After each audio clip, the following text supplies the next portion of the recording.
Voici la renouée du Japon. Cette plante exotique invasive a fait son apparition au 19e siècle en France. Elle tapisse les berges du Gardon sans complexe et met à mal la biodiversité depuis plusieurs années en Cévennes. Pour l'éradiquer, des travaux d'arrachage sont régulièrement organisés par le SMAJ des Gardons avec l'aide d'une entreprise de travaux publics. Car cette plante génère des impacts écologiques, sanitaires et économiques. Elle pose des vrais problèmes. Heureusement, elle en est à un stade de colonisation ici qui est encore gérable. Donc on a des impacts très limités. Et on peut intervenir avec des coûts qui sont adaptés pour éviter que ce soit la totalité de la surface de l'atterrissement qui soit colonisée d'ici 10 ou 20 ans. Et qui deviendrait à ce moment-là totalement ingérable.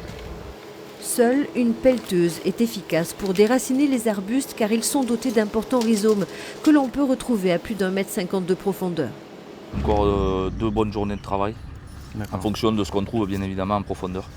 D'accord. Et après, on attend que le niveau d'eau baisse pour traverser. Du Gardon, où on verra comment on intervient suivant les niveaux d'eau. Un contrôle minutieux doit être effectué après l'arrachage car un seul rhizome laissé sur place et c'est une nouvelle pousse qui apparaît. On laisse les trous ouverts, étant donné que nous sommes dans une période de démarrage végétatif. Donc sous 3 semaines, 1 mois, on peut éventuellement voir d'autres repousses. Ça, c'est une nouvelle pousse. La renouée du Japon fait partie de la centaine de plantes classées invasives. 2 mois de travaux au bord du Gardon entre Anduze et Tornac seront nécessaires. Coût de l'opération, environ 80 000 € de financement public.